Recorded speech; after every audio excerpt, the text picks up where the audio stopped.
পাতালপুরীর রাজকন্যা কি সুন্দর ঘুমোচ্ছে দেখো। কে বলবে রাজকন্যা 10 বছর ঘুমোচ্ছে? মনে হচ্ছে এই মাত্র খেয়ে দিয়ে ঘুমোতে গেলেন। চুল বেঁধে। ওটা কি বাটুলদা? চুল বাঁধার কাঁটা। এতে দেখছি 2-3টে চুলও লেগে আছে। বাটুলা, এগুলো কি গো? রাজকন্যার জুতো। দেখছিস না পালঙ্কের সামনেই রাখা। রাজকন্যা পালঙ্ক থেকে নেমে এই জুতোই পরেন। মনে তো হচ্ছে গাছের মূল কেটে তৈরি, তাই না? ভেষজ জুতো। মনে হচ্ছে রাতের বেলায় একবার আসতে হবে বাচ্চু। এখানে কখন রাত কখন দিন সেটাই তো বোঝা যায় না।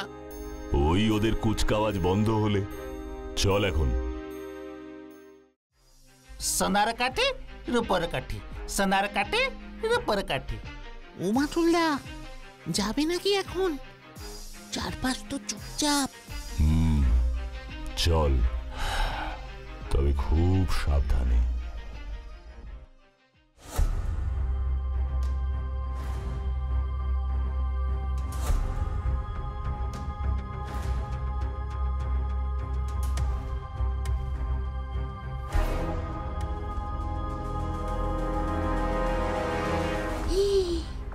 ওই দেখো সোনার কাঠিটা। বাটুলা, এই যে দেখছি গুবলেট কেস গো। তোরা এখানে থাক, আমি ভেতরে ঢুকছি। হয়তো আমার সন্দেহই ঠিক।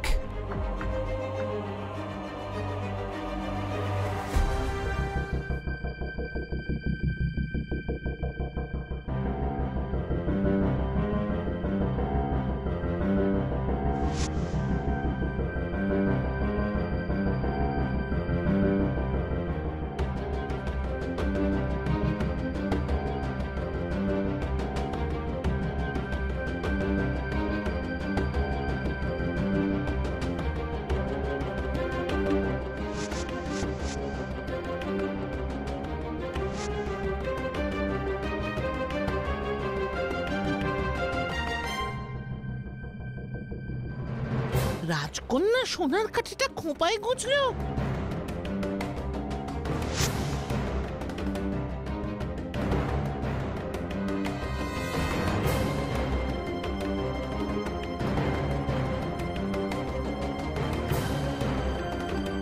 যা ঘুমিয়ে পড়লো।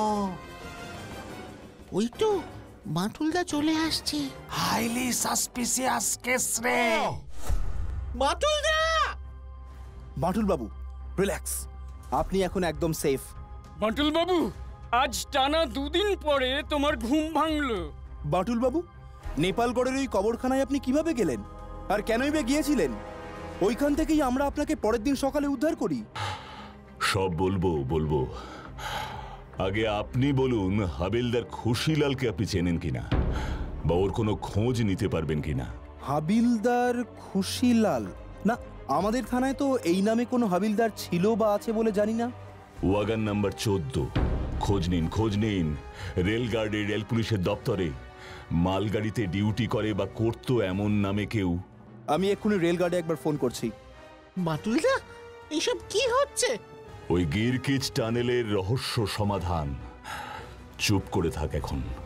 বাটুল বাবু, হাবিলদার খুশিলালের খবর পাওয়া গেছে, কিন্তু ও তো মাস 6 আগে মারা গেছে। মালগাড়িতে ডিউটি করছিল। 14 নম্বর ওয়াগনের ভিতর ওকে মৃত অবস্থায় পাওয়া যায়। কপাল ফুঁড়ে বুলেট চলে গিয়েছিল। সন্দেহ করা হচ্ছে হয়তো মালগাড়িতে যে কয়লা যাচ্ছিল, সেই কয়লা লুট করতে কোনো দল এসেছিল। ওদের সাথেই সংঘর্ষে ওর মৃত্যু হয়। ওর খুনের তদন্ত এখনো চলছে। সেদিন রাতেও একটা মালগাড়ি যাচ্ছিল গো বাটুলদা। কোন দিন? যেদিন তুমি টানেলে ঢুকলে। সেদিন তো রবিবার ছিল। হ্যাঁ ঠিক, প্রতি রবিবারই রাতে কয়লা নিয়ে মালগাড়ি ওই গিরকিচ টানেলের ওপর দিয়ে যায়। রাত 2টো নাগাদ ওই টানেলের ওপর দিয়েই। গিরকিচ সুড়ঙ্গের ঠিক মাঝখানে। মানে পরে বুঝবেন।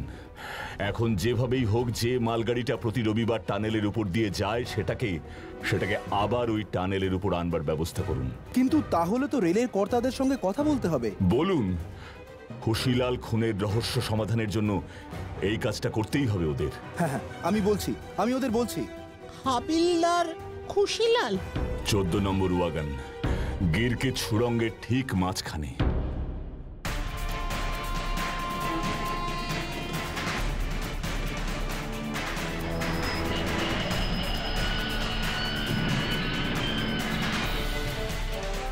ইন্সপেক্টর বর্মন, হ্যাঁ। আপনারা মালগাড়ি 14 নম্বর ওয়াগনে চলে যান। আর আপনি? আমি টানেলের ভেতর ঢুকছি, যান। আমার সন্দেহ যদি ঠিক হয় তবে আজই খুশিলালের খুনের কিনারা হবে। দারোগা বাবু, আপনি ওখানেই ওদের নিয়ে দাঁড়ান, আমি যাচ্ছি 14 নম্বর ওয়াগনে।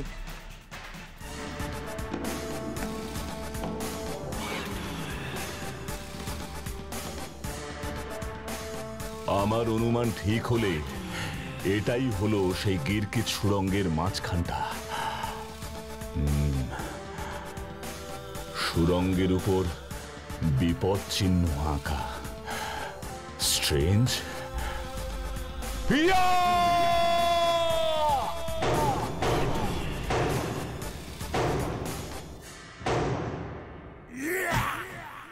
এ কি বাঁটুল বাবু? দেখুন ইন্সপেক্টর বর্মন, কিছু বুঝতে পারছেন? বাট আমি তো কিছুই বুঝতে পারছি না। আমি এত জোরে ঘুষি মেরে ভেঙে নিচ থেকে ফুঁড়ে উঠলাম। সেটা তো বুঝতেই পারলাম, টানেল থেকে উপরে উঠে আসলেন আপনি। অথচ কি সুন্দর রাস্তার ম্যান হোলের মতো গোল হয়ে ফাঁক হলো। দেখুন দেখুন, সোজা টানেলের নিচ পর্যন্ত কেমন দেখা যাচ্ছে। কিন্তু এসবের মানে কি? এই 14 নম্বর ওয়াগনের এই জায়গাটা কেটে এমন দরজা বন্ধ করে রাখা হয়।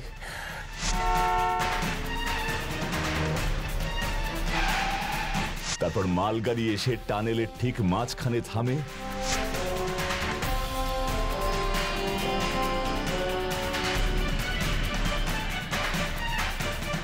টানেলের ভেতর বিপদ সংকেত আঁকা জায়গাটাও এমন ভাবে খুলে যায়। তারপর টানেল থেকেই খুলে দেওয়া হয় ওয়াগানের এই গুপ্ত দরজা। এরপর ওয়াগান ভর্তি কয়লা হুড় হুড় করে সোজা টানেলের ছিদ্রপথ দিয়ে পড়তে থাকে ঠিক করে নিচে রাখা গাড়িতে। কয়লা ভর্তি হয়ে গেলে মালগাড়ি চলে যায়, আর টানেল থেকে কয়লা ভর্তি ট্রাক পাচার হয়ে যায়। আর এই গাড়ির রক্ষী হাবিলদার খুশিলাল এই চুরিটাই ধরে ফেলেছিল, তাই ওকে গুলি খেয়ে মরতে হলো।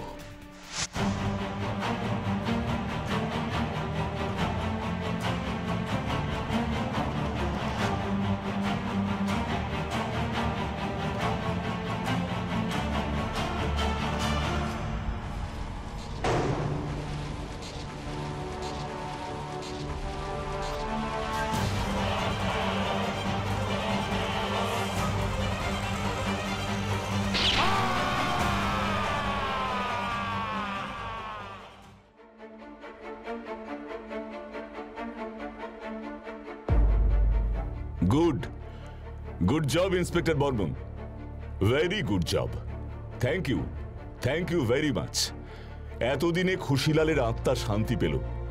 হ্যাঁ, ওই গিরকিচ টানেল এখন নিরাপদ, আর কোনো অ্যাক্সিডেন্টের ভয় নেই। হ্যাঁ রাখছি আমি, যোগাযোগ রাখবেন। ধন্যবাদ। কি হয়েছে বাঁটুলদা? খুশিলালকে যারা মেরেছে সেই কয়লা চোরের দলটা ধরা পড়েছে। ও আবার কি হলো? হ্যালো। ধন্যবাদ বাটুল বাবু, ধন্যবাদ। খুশিলালের আত্মা খুব খুশি হলো এখন। ধন্যবাদ। আমরা খুব খুশি হয়েছি। তাহলে বাঁটুলদা, এই আনন্দে চলো আমরা সবাই জমিয়ে জি বাংলায় ভূত দেখি। দারুণ আইডিয়া।